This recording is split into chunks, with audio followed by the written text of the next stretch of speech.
अस्सलामुअलैकुम एवरीवन। आप सबके सामने मैं फिर से हाजिर हूँ उर्दू शेर का पोस्टमार्टम लेकर के। एक ऐसा शेर आप सबके सामने लेकर आ रही हूँ जो आपके जज्बात झंझोड़ के रख देगा। शेर कहूँगी तो आपको बिल्कुल समझ में नहीं आएगा, हाँ, लेकिन अगर उसके पोस्टमार्टम पे जाएंगे हम तो आपको अंदाज़ा लगेगा कि अरे इसके ये भी पहलू होते हैं।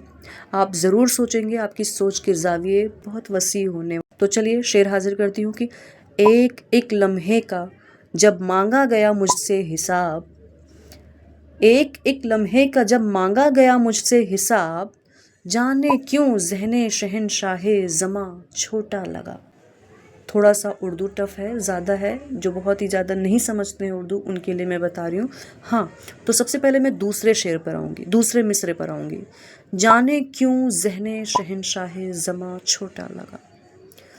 यहाँ पर जो शहनशाह ज़मा बोला गया है जहन को, लेकिन क्यों बोला गया है? क्योंकि एक शहनशाह एक रियासत का, एक कंट्री का बादशाह होता है और जहन ये पूरी कायनात का बादशाह है। इस बात की पावर को आपको समझना पड़ेगा और ये साइंटिफिक पहलू है।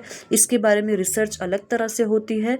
आप इसके बारे में सर्च भी कर सकते हैं कि साइंस दिमाग का क्या पावर है, दिमाग की क्या पावर है। दिमाग एक वेव्स में काम करता है, हम दूसरे वेव्स को अट्रैक्ट भी करते हैं। सेम इसी तरह से हमारा जो जहन है, शहनशाह ज़मा है, उसको तकलीफ़ हो गई जब हिसाब मांगा गया। उसका ईगो सिस्टम हर्ट हो गया जब हिसाब मांगा गया। सिर्फ यहाँ पर ईगो सिस्टम की बात नहीं की जा सकती। बात आते हैं यहाँ पर कि हमने ऐसा क्या किया, ज़रा नोट तो करो, हम अपना मुहासबा तो करें कि हम किए क्या हैं जिसका हमसे हिसाब मांगा जा रहा है। और इतना छोटा छोटा, इतना छोटा छोटा कि वो सबका हिसाब अपने से संभाला नहीं गया। हमको याद ही नहीं कि हमने क्या क्या कर दिया। ठीक है, अपनी गलती, अपना उठना बैठना, अब हमारी ज़बान से जो वर्ड्स निकलते हैं, कभी किसी को तकलीफ़ दिए, कभी कुछ हुआ, ये सारे वर्ड्स अगर हम मुहासबा करने बैठेंगे तो मुझे लगता है कि हम बोलना ही छोड़ दें, हम सोचना ही छोड़ दें। ठीक है, लेकिन जब किसी ने एक वक्त का हमसे हिसाब मांग लिया, एक पल का, चलो कोई भी मांग ले आपसे किसी चीज़ का हिसाब, लेकिन उसका हिसाब देने में आप सोचो कि उस पल में आप कितने इमोशंस के साथ गुजरते हो, कौन कौन सा पहलू आपके दिमाग में आता है। और आप तो इमोशन से गुजरते हैं, आपके इमोशन से दूसरे सामने वाले के दिल में क्या ख्याल आते हैं, आप उसको भी सब कुछ समझाओ। कितना टफ है हिसाब देना।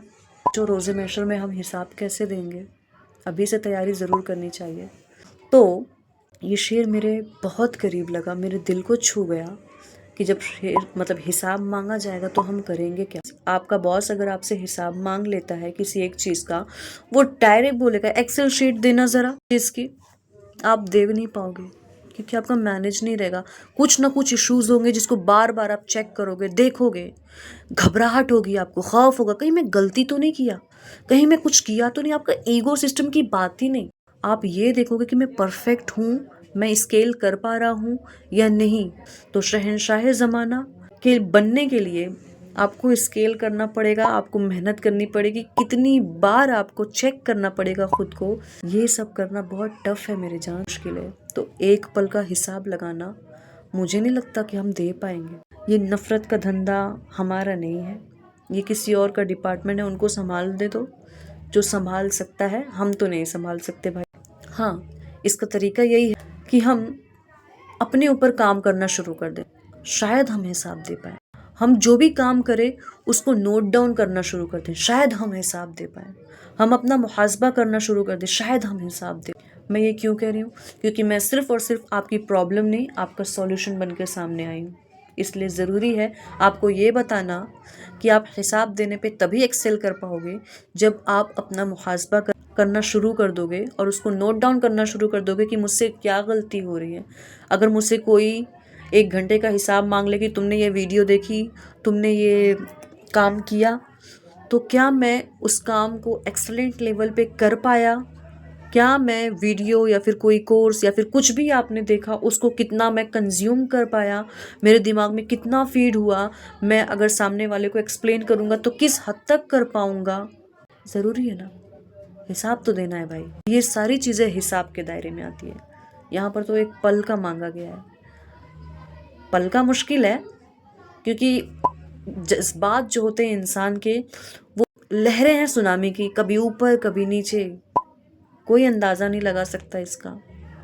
तो जज्बात को कंट्रोल करने के पीछे मत पड़ो, हाँ खुद को कंट्रोल करने के पीछे पड़ो। अपने आप को इतना बिजी करो, अपने आप को न्यू स्किल्स पर शिफ्ट करने की कोशिश करो, कुछ ना कुछ सीखने की, कुछ ना कुछ नया करने की, कुछ ना कुछ पढ़ने की। दूसरों को, अगर कुछ नहीं आता तो दूसरों को कॉपी करना शुरू कर दो जो आपसे ज़्यादा अच्छे हैं। और देखिए, अगर सोसाइटी में ऐसे लोग नहीं मिलते तो यूट्यूब पे बहुत लोग मिल जाते हैं जिसको आप कॉपी करना शुरू कर सकते हैं। मुझे ही देख लीजिए। चलिए, आज का शेयर ख़त्म करती हूँ। अच्छे अच्छे कंटेंट, अच्छे अच्छे शेयर का पोस्टमार्टम देखने के लिए, इमोशंस को समझने के लिए, ह्यूमन बिहेवियर को समझने के लिए मेरे चैनल को सब्सक्राइब जरूर कीजिए, कमेंट कीजिए, शेयर कीजिए।